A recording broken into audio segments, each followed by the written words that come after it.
Hey guys, welcome back to my channel BS Engineering for All. So today we are going to discuss calculate infusion time in hours and minutes. So video को last तक देखिएगा। अगर आप हमारे channel पे नए हैं तो चैनल को लाइक सब्सक्राइब एंड शेयर करना मत भूलिएगा। बेल आइकन को प्रेस कर दीजिएगा ताकि हमारे आने वाली हर वीडियो का नोटिफिकेशन आपको मिलता रहे। स्टार्ट करते हैं आज की video. Calculate infusion time in hours and minutes. Infusion time जो है क्या होता है? इन्फ्यूजन टाइम वो टाइम पीरियड होता है जिसमें एक पूरा इन्फ्यूजन जो है जितना गिवन है, जितना प्रिस्क्राइब्ड है वो कितने आवर्स या कितने मिनट्स में खत्म होता है, यानी कि उसका पूरा इन्फ्यूजन टाइम क्या टाइम पीरियड में वो खत्म हो रहा है, कितने टाइम पीरियड में खत्म हो रहा है। 1 आवर में खत्म हो रहा है, 120 मिनट्स में खत्म हो रहा है। हम किस तरह से कैलकुलेट करेंगे? बिल्कुल सिंपल प्रोसेस है। इसके लिए आपको टोटल वॉल्यूम पता होना चाहिए कि कितना इन्फ्यूजन जो है, कितना वॉल्यूम का इन्फ्यूजन है जो कि हमने देना है, एंड मिलीलीटर पर आवर पता होना चाहिए कि एक आवर में कितने ml जाने हैं। इसमें अक्सर पॉइंट में आंसर आ जाता है तो हमने उसे राउंड ऑफ करना है टू नियरेस्ट 10th। फॉर्मूला है number of hours to run, कितने हमने कैलकुलेट करना है, किस तरह से टोटल वॉल्यूम हमें जो कि ऑर्डर किया गया है इन्फ्यूज करना है, एंड मिलीलीटर पर आवर पता होना चाहिए। ये फॉर्मूला ही आपने याद रख लेना है। And when the number of hour include additional minute, अगर आवर्स के साथ एडिशनल मिनट्स भी इन्वॉल्व है सो हमने क्या करना है कि उसे राउंड ऑफ करना है। राउंड ऑफ करने के लिए हमने उस एडिशनल उसको मल्टीप्लाई करना है 60 से, एंड देन हमारे पास एग्जैक्ट नंबर आ जाएगा। एग्जाम्पल से समझते हैं। फर्स्ट एग्जाम्पल है the patient is to receive 1000 ml of dextrose 5 solution at 125 ml per hour. एक पेशेंट है, उसने 1000 ml जो है उसे डेक्सट्रोज 5 सोल्यूशन लगाया गया है, एट 125 ml पर आवर जा रहा है। अगर 125 ml पर आवर जा रहा है तो 1000 ml कितने आवर्स में जाएगा, ये हमने कैलकुलेट करना है। टोटल वॉल्यूम हमारे पास क्या है? 1000 ml, and ml per our हमारे पास है 125 ml पर आवर। जब हम इसे डिवाइड करेंगे तो 125 को अगर हम 8 के साथ मल्टीप्लाई करें तो ये आंसर हमारे पास सही आता है।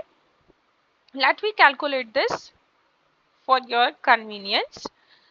125 को अगर हम 8 के साथ मल्टीप्लाई कर लें, ओके, 8 5 40, ये हमारे पास 40 आ गया, एंड 8 2 16, 16 में हमने 4 प्लस कर देना है, 8 5 40, ये 0 है। ओके, 8 2 16, 16 में हमने 4 प्लस कर दिए तो आ गया 20, एंड 8 1 8, एंड 2 प्लस तो 10, तो ये हमारे पास 1000 आ गया। 125 1 25, एंड 125 8 1000। ये हमारे पास आंसर आ जाता है 8 आवर्स। ओके, नेक्स्ट एग्जाम्पल से समझते हैं। The patient is to receive 1000 ml of normal saline at 80 ml per hour. एक पेशेंट है, उसने 1000 ml नॉर्मल सलाइन रिसीव करना है, उसे हमें ऑर्डर किया गया है कि एक पेशेंट को 1000 ml नॉर्मल सलाइन देना है एट 80 ml पर आवर जाना चाहिए। तो अब हमें किस तरह से पता चलेगा कि ये सोल्यूशन, ये इन्फ्यूजन जो है कितने आवर्स में खत्म होगा? टोटल वॉल्यूम क्या है? 1000 ml, and ml per our हमारे पास है 80। 80 एंड 1000 को हमने डिवाइड कर देना है। तो जब हम इसे डिवाइड करेंगे तो हमारे पास आ जाता है आंसर। हम इसे डिवीजन कर लेते हैं, तो ये हमारे पास 80 एंड ये आ गया 1000। जैसे कि पहले वाले लेक्चर्स में हम ये डिस्कस कर चुके थे, एक बार फिर बता देती हूँ कि हमेशा जो डिनोमिनेटर होगा वो डिवीजन के बाहर आएगा एंड न्यूमरेटर डिवीजन के अंदर आएगा। 80 एंड 1000 हो गया। 80 को अगर हम 12 के साथ मल्टीप्लाई करते हैं तो हमारे पास क्या आता है आंसर में? 80 into 12, so 2 zeros are 0 and 2 8s are 16, 1 zeros are 0 and 1 8s are 8, so 0 6 and 9, so 960 आता है। अगर हम मजीद आगे जाएंगे तो इससे बड़ा नंबर आ जाएगा। 12 से आ जाएगा हमारे पास 960, एंड इसे हमने माइनस कर देना है, इसे हमने ऐड किया था। ओके, इसे हमने माइनस कर देना है तो हमारे पास आ जाएगा 40, 40 जो है वो 80 से छोटा है, तो पॉइंट लगा के हमने 0 लगा देना है नीचे, तो 400 हो जाएगा। फिर जब हम 80 को 5 के साथ करेंगे तो हमारे पास आ जाता है 80 को हम 5 के साथ करेंगे तो हमारे पास 400 आएगा।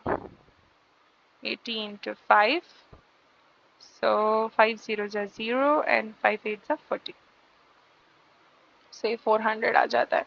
तो 12.5 इसका आंसर आ गया है। सो 12.5 इसका आंसर आ गया है। तो अब ये पॉइंट में डेसिमल में आया है, यानी कि 12 एंड 0.5 है, तो यानी कि 1/2 आवर है, हाफ आवर है, 12 our and half hour. So half जो है ये इक्वल, हाफ आवर इक्वल होता है 30 मिनट्स के। ये हमने किस तरह से कैलकुलेट करना है कि हाफ जो है इसे मल्टीप्लाई कर देना है 60 के साथ, जैसे कि ऊपर हमने नोट में पढ़ा। सो 2 1s are 2 and 2 30s are 60 आ जाता है। सो 30 मिनट्स, 12 आवर एंड 30 मिनट्स में इन्फ्यूजन खत्म होगा। So this is how we will calculate infusion time.